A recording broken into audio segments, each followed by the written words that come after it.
దివ్య దివ్య కూడా రీతునే నామినేట్ చేసింది.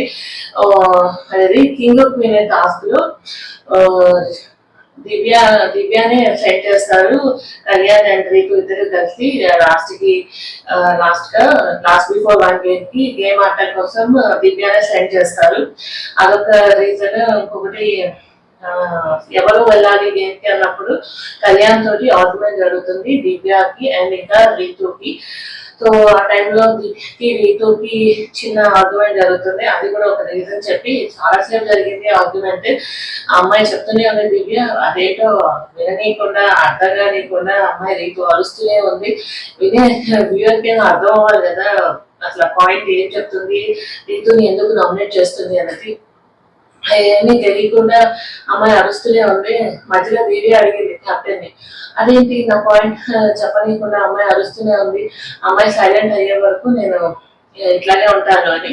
At last తన పాయింట్ చెప్పింది అండ్ రీతుని నామినేట్ చేసింది.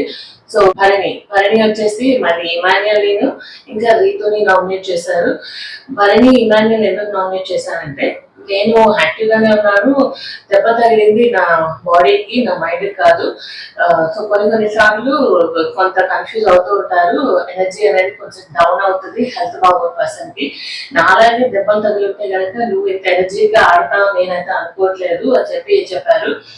అండ్ రీతుని వచ్చేసి సేమ్ డిజాస్టర్ సంచాలక్ అని ఎస్టర్డే నాగార్జున ఏదైతే అన్నారో ఆ పాయింట్ తోటే నామినేట్ చేశారు. నువ్వు ఒకసారి కన్ఫ్యూజ్ అయ్యావు, సెకండ్ టైం అయినా కరెక్ట్ గా చేయాలి సంచాలక్. అగైన్ మళ్ళీ సేమ్ పాయింట్ తోటి నువ్వు డిజాస్టర్ సంచాలక్ అని పేరు తెచ్చుకున్నా అని చెప్పి రీతుని నామినేట్ చేశారు భరణి గారు.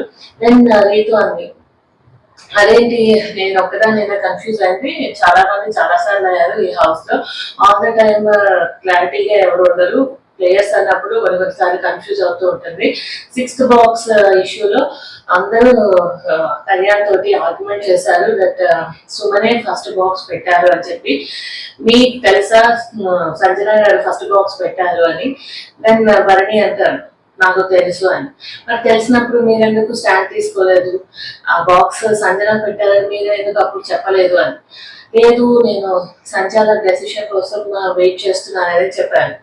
అక్కడ సంచాలక్ డెసిషన్ కోసం వెయిట్ చేయడం కాదు, మీకు ఏదైతే ఒపీనియన్ ఉందో అది చెప్పాలి అక్కడ అంత పెద్ద గొడవ జరుగుతున్నప్పుడు. సో అక్కడ మీరు ఎలా అయితే కన్ఫ్యూజ్ అయ్యారో ఇక్కడ నేను కూడా అట్లాగే కన్ఫ్యూజ్ అయ్యాను, నాకే అంత బ్రెయిన్ లేదు అని చెప్పి ఆల్ ద టైమ్ ఒక వర్డ్ యూజ్ చేస్తుంది కదా. సో అది కూడా అప్పుడు కూడా అదే చెప్పింది.